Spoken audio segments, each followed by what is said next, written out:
Il est 8h10 sur Studio Kalita. Nous sommes en ligne avec la professeure Élise Bréziz. Bonjour, professeure Élise Bréziz. Bonjour. Voilà, on vous entend bien. J'espère qu'on pourra bien vous entendre jusqu'à la fin de cette émission. On a beaucoup de questions importantes à vous poser. Vous qui êtes économiste et très au fait de ce qui se passe au niveau de la stratégie du gouvernement de sortie de crise, puisque vous faites partie d'une équipe d'experts qui est chargée de remettre ses recommandations régulièrement au gouvernement pour faire préparer cette sortie de crise. Alors, ce matin, il y a donc l'ouverture des petits commerces, mais on a du mal à suivre, on va dire, la ligne directrice du gouvernement en la matière, dans son désir on va dire, de donner à l'économie et au marché économique israélien un coup de fouet. Parce que, bien, pourquoi les petits commerces? Pourquoi pas les marchés populaires? Pourquoi les centres Ikea? Pourquoi pas les grands centres commerciaux à travers le pays? Essayez de nous expliquer d'abord ces démarches, ces sortes de discriminations que l'on a du mal à comprendre. Écoutez, a priori, la raison est très claire. Vous voulez essayer de faire en sorte que les gens soient à 2 mètres l'un de l'autre. Donc, ce n'est pas un marché comme Machane Yehuda, parce que vous savez très bien qu'il y a quelque chose comme 4 mètres à marcher. Et donc, si vous avez 3 personnes, elles vont donc être très proches l'une de l'autre. Donc, c'est la raison pour laquelle, pour l'instant, on bloque les marchés. Exactement la même raison, on bloque les canyonimes. Parce qu'à l'intérieur, c'est fermé. Vous ne pouvez pas vraiment faire une régulation et vérifier si les gens sont agglutinés l'un sur l'autre. Okay. Ikea, c'était évidemment une erreur. Mais ils n'avaient pas l'intention d'ouvrir Ikea. Ils avaient l'intention d'ouvrir des petits magasins de meubles. Et quand Ikea a demandé, on ne pouvait pas lui dire non parce que ça répondait à un marché de meubles. Mais d'un autre côté, quand on a vu cette longue, les gens qui attendaient cette queue où les gens ne tenaient pas ces 2 mètres, en fait, je pense que l'erreur, c'est de n'avoir pas dit à Ikea, vous ne suivez pas vraiment les régulations de ce fameux... Alors, je comprends, mais là encore, par exemple, tous ceux qui, comme nous, en fait, la plupart des Israéliens sont allés ces dernières semaines dans les supermarchés, en particulier pendant la fête de Pessah, à la veille de la fête de Pessah, ont pu voir que, entre nous, Élise, les espacements de 2 mètres dans les supermarchés, lorsqu'on était à la veille de Pessah, c'était pas tout à fait respecté. Alors pourquoi, par exemple, faire une discrimination entre les supermarchés d'un côté et, par exemple, le marché du Machane Yehuda, qui est un marché populaire? Est-ce que, par exemple, il a été proposé, même vendredi, de clôturer le marché, de faire rentrer peu à peu les gens, comme on le fait dans les supermarchés, pour permettre à ce marché de ne pas s'asphyxier, de reprendre un poumon d'oxygène? C'est vrai, c'est pour ça, je pense que dans une semaine, si on voit que les données, fin de la semaine, juste après Yom Ha'atzmaut, seront bonnes, c'est-à-dire ne seront pas mauvaises, hein, c'est plutôt ça ce qu'on regarde, eh bien je pense qu'on ouvrira aussi Machane Yehuda et Chouk HaKarmel, etc. Il faut comprendre qu'on a peur. D'ailleurs, là, je ne parle pas en tant qu'économiste, je parle en tant qu'une personne qui comprend les raisons pour lesquelles le ministère de la Santé essaye de faire qu'on revienne, mais lentement. C'est vraiment pour ne pas agglutiner les gens en même temps. Et c'est vrai que dans les il y avait de nombreux supermarchés où on gardait quand même ces 2 mètres. Et puis, disons la vérité, où on ne les gardait pas, eh bien, regardez Netivot, regardez Beth Shemesh, regardez certains quartiers, eh bien, à nouveau, vous avez un taux de personnes malades beaucoup plus élevé. Donc, les chiffres parlent. Ce n'est pas complètement ridicule. Ce qui est un tout petit peu ridicule, c'est on aurait dû déjà la semaine dernière commencer à ouvrir un peu plus. Alors d'accord, on fait des erreurs. Puis de toute façon, pensez maintenant à des compagnies comme des grandes lignes comme le Mashbir Hatzachan. Vous pensez vraiment qu'ils vont ouvrir? Vous pensez vraiment qu'un magasin de chaussures qui est connu va rouvrir? Non, pas tout de suite, parce que il sait maintenant qu'il ne peut entrer par heure à peu près que 2 personnes, ok? Donc, il est obligé maintenant, s'il avait 2 personnes qui travaillaient pour lui, il est obligé de demander à l'un d'eux de rester à la maison. Alors, et donc, ils sont en train de réfléchir à un changement de stratégie de management, c'est évident. Et dites-moi si je me trompe, mais ce matin dans les informations, nous en avons parlé nous-mêmes dans le premier journal d'information, il y a de la part de certains magasins, de certaines chaînes de grands magasins, par exemple d'habillement, hein, on ne citera personne, mais il y en a beaucoup qui se reconnaîtront, mais il y a des chaînes, des patrons de chaînes qui sont réunis hier et qui ont dit, nous, même si on peut rouvrir, par exemple, dans les grands centres big, hein, là encore, on ne comprend pas pourquoi big, oui, mais pas Mahan Yehuda ou par les autres, mais enfin, on va pas rentrer dans les détails encore une fois, mais pourquoi finalement, dans le cas précis, les patrons de ces chaînes d'habillement, par exemple, eh bien, ont de leur propre initiative décidé de ne pas rentrer? Est-ce qu'ils utilisent cette situation de crise comme levée de pression pour essayer d'obtenir, on va dire, des allocations exceptionnelles? Absolument. Absolument. Ceci, c'est d'une part. Et de l'autre part, c'est vrai qu'ils doivent réfléchir ce qu'ils vont faire. Parce qu'ils ne pourront pas garder tous leurs employés. Donc, ils ont besoin d'un ou deux jours. Et effectivement, c'est aussi pour faire pression. Et je pense que la vérité se trouve entre les deux. Le gouvernement n'a pas donné assez, mais eux demandent quand même un peu trop. Ce que je suis d'accord avec eux, c'est qu'effectivement, on devrait donner plus de garanties. Du 15% de garantie aux banques, ce n'est pas suffisant. Les banques, elles, on devrait faire beaucoup plus de pression. Je pense que la Banque d'Israël devrait se mettre à comprendre ce qui se passe, parce que ça ne va pas au niveau des banques. Mais d'un autre côté, il faut aussi regarder la réalité. Dans 2-3 mois, lorsque le corona sera, on sera rentré déjà dans une habitude, une manière de vivre avec le corona. Les gens n'iront pas acheter autant qu'ils ont acheté jusqu'à présent. Les gens vont faire beaucoup plus attention. Donc, il y aura une baisse de demande entre 10 et 15%, même entre 10 et 20%. Donc, certaines compagnies ne pourront pas tenir. Évidemment on ne veut pas dire le nom, mais je dirais par exemple H&S ou Zara, etc., certainement qu'ils tiendront, okay, ou même une compagnie israélienne. Mais les des petites compagnies qui viennent d'ouvrir il n'y a pas très longtemps et qui ont ouvert parce qu'en Israël, il y avait un espèce de boom. Et donc, on pouvait essayer et prendre du risque. Maintenant, ce n'est pas la peine qu'ils continuent. Mieux vaut qu'ils comprennent qu'ils n'ont absolument aucune chance et qu'ils ferment plus tôt. Et c'est ce que les banques devraient déjà, si vous voulez, leur dire. Et donc, demander tout le temps uniquement de l'oxygène du gouvernement, non. Il faut que ce soit entre deux. Alors, c'est un peu la même situation pour la restauration. Je ne vous cache pas que notre prochain invité est à la fois restaurateur et dans le Mahan Yehuda, donc c'est intéressant d'avoir son avis. Mais les restaurateurs aussi, vous me disiez hors antenne hier soir que il y a 80% des restaurants israéliens qui se lancent, qui ne terminent pas l'année parce qu'ils ne sont pas rentables. Est-ce que c'est-à-dire finalement, que veut faire le gouvernement avec ce genre de commerce, de petits commerces, de petites entreprises? Ils vont les aider un peu, mais justement, pas trop, parce qu'il faut comprendre la situation.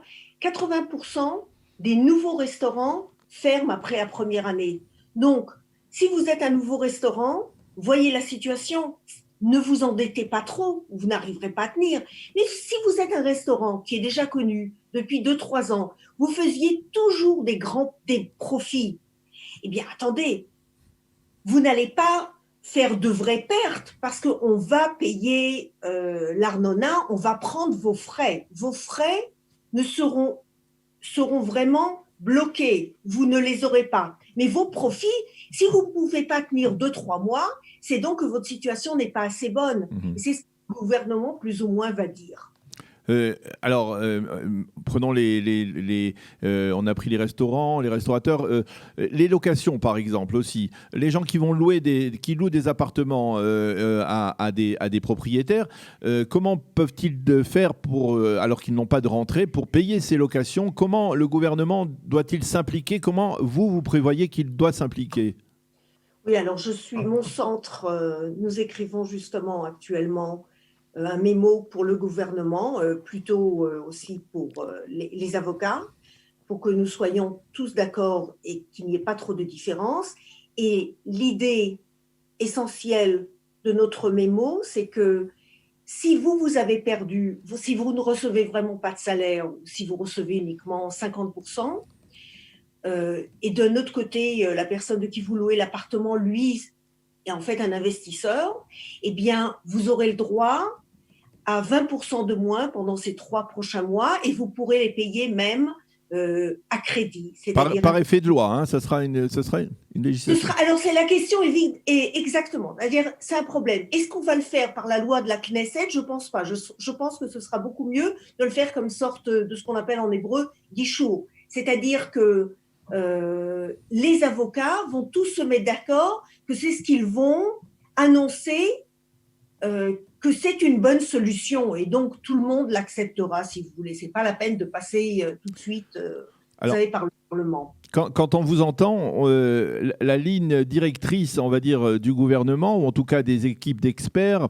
elle semble être celle d'une sorte de compromis. C'est-à-dire qu'il n'y ait pas certains qui perdent beaucoup plus ou qui perdent tout et d'autres qui ne perdent rien. C'est-à-dire, par exemple, un propriétaire qui ne puisse pas exiger, on va dire, de manière farouche, réclamer ses loyers parce que tout le monde est touché dans le cas précis. C'est exactement cela. Ce sont des compromis qui ont un sens économique. C'est de la solidarité, mais c'est aussi un sens économique. Parce que si une personne va absolument demander de recevoir ce qu'elle recevait en général, la personne ne tiendra pas. Elle sortira de l'appartement. Et lorsque vous voulez retrouver une nouvelle personne, eh bien de toute façon, les prix vont baisser de 20%. Vous ne louerez pas pendant 2-3 mois. Donc, un compromis ici, c'est un compromis qui a un sens économique. Ce n'est pas de la solidarité réelle, c'est vraiment un compromis économique.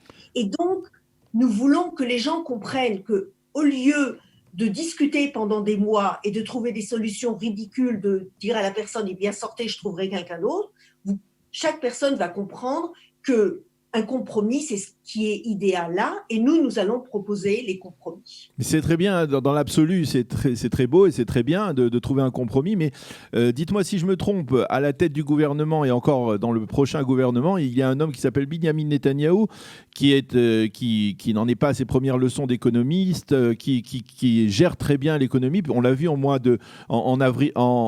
2004, pardon, au moment de la crise consécutive à l'intifada.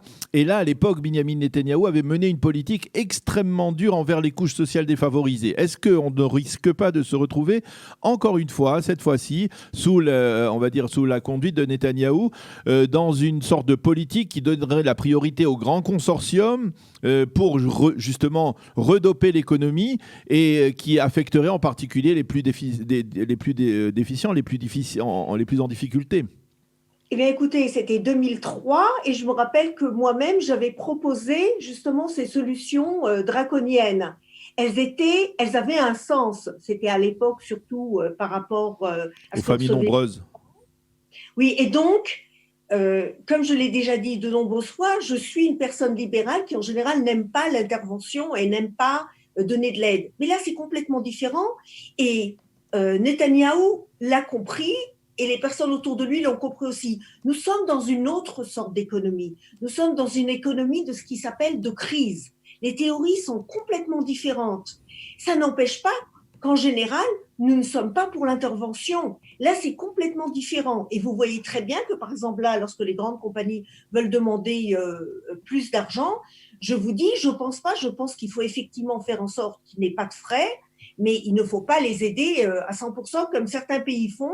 Et comme certains pays vont certainement s'endetter et se retrouver dans une situation terrible. Je voudrais quand même rappeler vers où on va. Nous sommes vraiment actuellement un avion qui est dans un ouragan, se retrouve dans un espèce d'ouragan et qui doit tenir, ne pas tomber et arriver à bord. Et donc, ce que nous allons faire, ce que le gouvernement fait, a tout à fait un sens. Nous regardons d'un point de vue macro. C'est vrai qu'il y a des personnes qui vont perdre. C'est très clair. Mais nous savons que quand nous allons nous retrouver à peu près vers décembre 2020, nous allons être dans une situation où il y aura à peu près 10% de chômage. Alors, par rapport à 4%, 3%, c'est énorme. Mais c'est quelque chose sur lequel nous pouvons quand même supporter. L'Europe était à beaucoup plus que 10%. Nous allons avoir un déficit aussi de 10%, alors que nous étions autour du 3-4%. Mais les autres pays d'Europe qui actuellement décident de donner de l'argent un peu n'importe comment, parce qu'attendez, leur situation est assez terrible, ils ont énormément de morts, donc les gens se sentent en crise.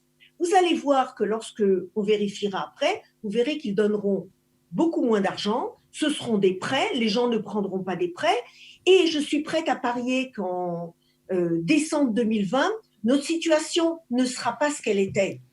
Il faut être très clair, la situation sera moins bien, mais je pense que nous serons beaucoup mieux que la plupart des pays européens. Alors, j'ai une dernière ou peut-être une avant-dernière question à vous poser.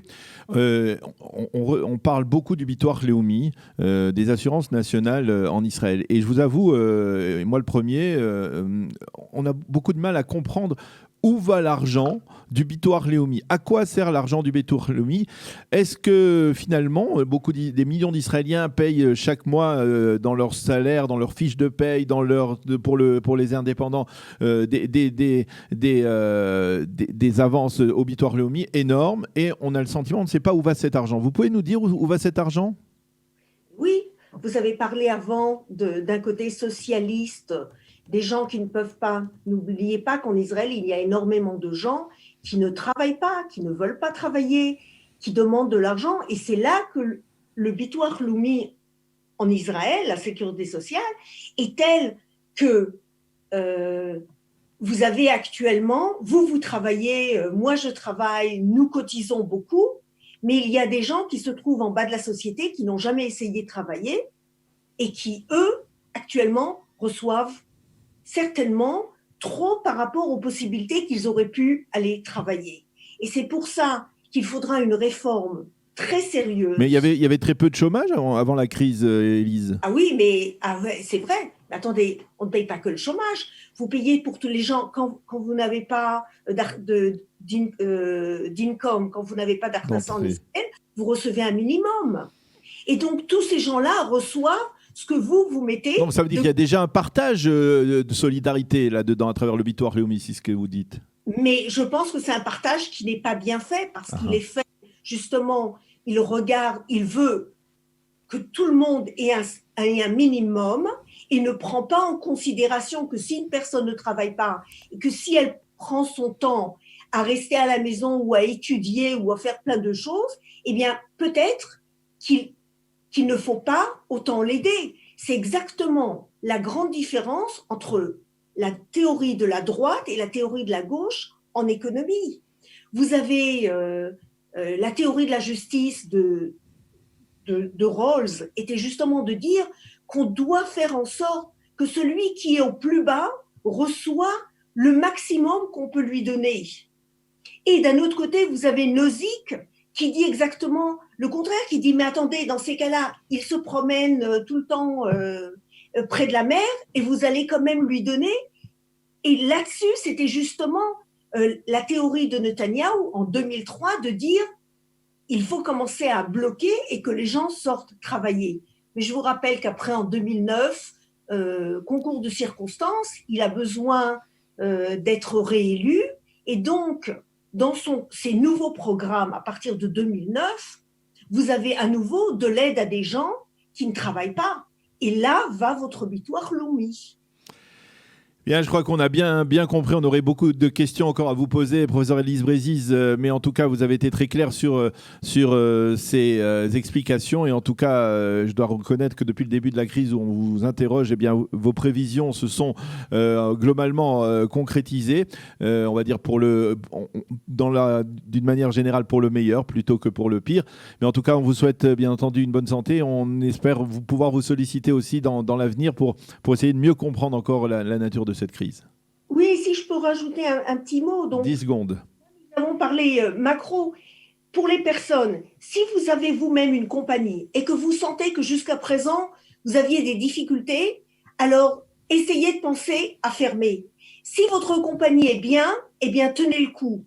Et si vous êtes un employé, sachez que vous retrouverez du travail, mais uniquement à 80-90% de chance, parce qu'il y aura effectivement plus de chômage qu'il n'y avait. Et donc, je souhaite à tout le monde une grande réussite. Merci beaucoup, professeur Brézis. Merci d'avoir été avec nous ce matin et bonne journée. Shalom. Au revoir. Voilà.